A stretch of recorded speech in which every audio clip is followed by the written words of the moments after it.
Henker que vive duas vezes. Capítulo 286. Ilha, 3. Equipe, HH, quintas-feiras. Yahiko, 3/12 avos. Tristeza do Rei Negro. Categoria, Sabaton. Classificação. Resumo. Este artefato é único. Existe apenas um em toda a torre e está completamente vinculado ao seu dono. Não pode ser compartilhado ou negociado com mais ninguém. Atualmente, você não pode ver nada sobre isso. Somente depois de ter certas qualificações você poderá ver isso. Quando ele abriu as informações pela primeira vez, ele não estava em seu juízo perfeito por causa da briga com Bentek. Então não olhou muito de perto. Mas depois de confirmar, ele riu inutilmente. Qualificações. Uma pista importante para descobrir a identidade do Rei Negro acabou sendo uma pista falsa. Então ele ficou irritado. Não havia nada sobre as condições para se qualificar. Então foi ainda mais chato. No entanto, isso não significa que não haja nenhuma pista. Yeon-woo abriu a janela de informações da pulseira preta. Desespero do Rei Negro. Categoria, Van Brace. Classificação. Resumo. O passado, sempre tivemos medo do grande e poderoso Rei Negro. No final, eles o traíram e o trancaram na escuridão. O Rei Negro tremeu de raiva durante aquela eternidade imensurável. Graças a isso, os 3 objetos que o prendiam tornaram-se seus servos. O rancor dentro dos objetos tentará testar o usuário porque está escuro. Tenha cuidado para não ser engolido por ele. Yeon-woo se concentrou no resumo, ignorando as opções e avisos. Quando ele alcançou o desespero do Rei Negro pela primeira vez, ele não sabia do que se tratava. Mas com a dor que engoliu a Triana de Poseidon, ele poderia adivinhar um pouco. Os pontos de interrogação na primeira frase são: deuses do Olimpo. O Black King 7 engoliu os artefatos sagrados de Zeus e Poseidon. Isso significava que o Rei Negro tinha inimizade com o Olimpo. Yeon-woo focou especialmente na palavra traição. A traição geralmente era uma emoção sentida quando alguém próximo a você virava as costas. Ele podia adivinhar que o Rei Negro esteve perto do Olimpo antes de se tornar inimigo. O Rei Negro pode ser um ser sagrado do Olimpo. Nas lendas, até Zeus assumir o comando, o Olimpo estava cheio de guerra. Da grande guerra entre Titanomáquia e Gigantomáquia até o fim de Urano, e as histórias de heróis na Guerra de Troia. Houve inúmeros deuses que foram removidos do Olimpo. E não era como se as lendas que Yeon-woo conhecia fossem todas verdadeiras. Pode ter havido diferentes lados da história não conhecidos pelo mundo inferior e deuses caídos não conhecidos pelo exterior. No entanto, com isso, ele reduziu bastante o significado. Se ele procurasse mais algumas pistas daqui, havia apenas alguns deuses que poderiam ser o Rei Negro. Aqueles relacionados à morte que estavam no Olimpo ou perto deles. No momento em que pensou nas características do desespero do Rei Negro, os olhares que o seguiam tornaram-se mais intensos. Azrael olha silenciosamente para você. Um deus do Olimpo, Thanatos, observa você. Um deus da seita Shan, rei dos 7 infernos, cruza os braços e observa você. Um deus de Ea, Nergal, começou a rir loucamente. Ele sorri para você, imaginando se você será capaz de descobrir como um mortal. Um deus de Deva, Ksitigarba, olha para você com olhos tristes. Diz Pater, sorri violentamente. Izanami, engole. Um demônio de Niflheim, Hel, expressa sua ganância por você. Um demônio de Linfernal, Ralphas, grita, batendo as asas. Ele mostra sua loucura. A Esma da Eva, olha para você de forma estranha. Todos os deuses da morte estão observando você. Todos os demônios da morte estão aguardando seu julgamento. Agares grita, dizendo para não tocar no que é dele. Os deuses e demônios o ignoram. Deuses e demônios relacionados à morte, ou o além.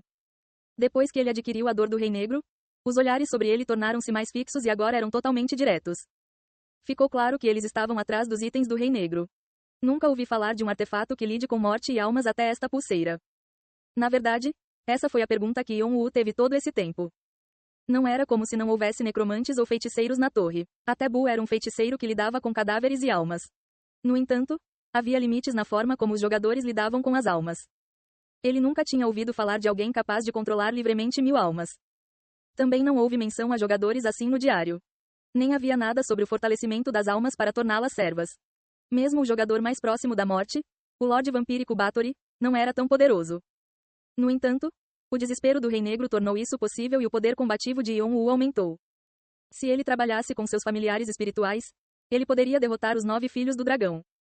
Embora Bathory tivesse a característica de um senhor para governar muitos, ela não poderia ser comparada a Yeon-woo. Acontece que Yeon-woo ainda não havia liberado todo o seu potencial. Ainda havia muito poder dentro do desespero do Rei Negro. Havia 2 opções que ainda não estavam desbloqueadas e sua coleção estava crescendo. Foi uma autoridade que foi além de uma autoridade. Não havia razão para que Azrael e os outros deuses e demônios não o observassem com olhares ardentes. Uma mensagem de Azrael chegou. Mensagem. Não suspeite de nada. Você é o único humano que foi escolhido por ele. Você tem a qualificação para se tornar um humano piedoso. Uma mensagem de Azrael chegou. Mensagem. Então aceite, confie e siga. Você será recompensado por isso no futuro. Uma mensagem de Azrael chegou. Mensagem. Além disso, aceite-me. Torne-se meu apóstolo, minha sombra, meu servo e meu corpo espiritual. Eu vou levá-lo pelo caminho certo. Eu sou um servo fiel dele. Uma mensagem de Azrael chegou. Mensagem. A autoridade que eu compartilhei também era dele e... Uma mensagem de Agares chegou. Mensagem. Não, você não pode me deixar por isso.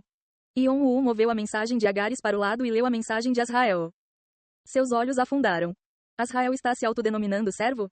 Ion-U ergueu a cabeça na direção de Azrael, que ele não conseguia ver, mas sabia que o observava de cima. Pelo que ele sabia, a santidade de Azrael era bastante elevada. Não, porque ele era um ser que supervisionava a vida e a morte, não havia como ser baixo. Assim como Poseidon, Azrael, claro, tinha muito orgulho. O fato de ele ter se abaixado assim significava que o Rei Negro era um ser incrível quando estava vivo. Além disso, Thanatos fica em silêncio. Nergal fica em silêncio. Xitigarbha fica em silêncio. Os deuses e demônios da morte ficaram em silêncio, como se estivessem acrescentado algo ao que Azrael estava dizendo. Pelo que Ion-U havia descoberto até agora, os deuses e demônios estavam extremamente entediados no 98º andar e rapidamente ficaram interessados se algo fora do comum acontecesse. A razão pela qual eles estavam quietos agora era provavelmente porque os deuses e demônios da morte sabiam ou suspeitavam quem era o Rei Negro. Mas então há outro problema. Azrael é um deus de Malak. Ele não tem relação com o Olimpo. Então eu estava errado ao pensar que isso estava relacionado ao Olimpo? Suas perguntas não terminaram aqui. E é estranho que Hades não tenha reagido a nada.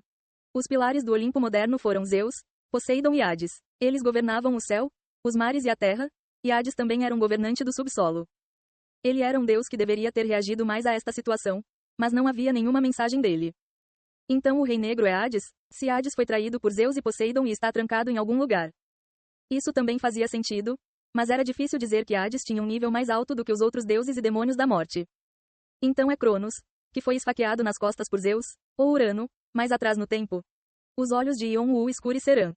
E há a possibilidade de que seja Luciel. O ser que abriu suas asas para voar alto no céu e caiu porque vários deuses e demônios arrancaram suas asas. Foi difícil excluí-lo dos candidatos. Preciso desbloquear primeiro o selo da janela de informações ou procurar a última pista. A janela de informações dizia que houve 3 vínculos do Rei Negro. Edora havia dito que as amarras poderiam ser uma braçadeira, um sabatom e um gorjal. Então ficou óbvio de onde viria o desfiladeiro. O elmo mágico de Hades, Kinni. No entanto, pelo que Ion-U sabia, ainda não existia um apóstolo de Hades na torre. Era possível que Hades tivesse um apóstolo, mas Ion-U não tinha como encontrar Kinni como havia encontrado Bentek. Ainda assim, ainda havia um caminho. Se ele não conseguisse Kinni agora, ele poderia procurar uma maneira de consegui-lo. Ele também estava planejando olhar mais de perto o Vambrace e o Sabaton enquanto fazia isso. Os 3 irmãos ciclopes que fizeram artefatos sagrados para Zeus e os outros. Eu tenho que encontrá-los. Brontes, Esteropes, Arges. Eles eram filhos de Urano e Gaia. Mas ficaram presos no Tártaro porque suas aparências eram horríveis e, quando Zeus os salvou, eles deram de presente aos deuses do Olimpo Astrape, Triaina e Kinni. Ele tinha algumas pistas relacionadas a eles. Ion-U iria persegui-los assim que terminasse o 30º andar. Ele não seria capaz de descobrir algo que não tinha até agora? O RRNG? O RNG. Ion-U esfregou silenciosamente a pulseira no pulso. Os olhares dos deuses e demônios da morte ainda eram pegajosos e obsessivos. Foi desagradável para ele. Ainda, recuperação primeiro. Ignorando os olhares focados, ele tirou algo de sua sombra. Foi o braço direito decepado de Bentek. Enquanto todos estavam ocupados com a chegada do Duque Ardbad e Waltz, um monster potente o coletou. Um apóstolo era a encarnação de um deus e de seu corpo sagrado. É claro que eles seriam preenchidos com as bênçãos de Deus. O braço de Bentek parecia uma presa deliciosa com muitos nutrientes. Uma mensagem de Poseidon chegou. Mensagem. Pare, você ousa, você. Ion-U ignorou a mensagem furiosa e envolveu a mão esquerda no braço direito de Bentek. Engolir. Claque, claque. Um caroço preto se abriu, revelando caninos afiados.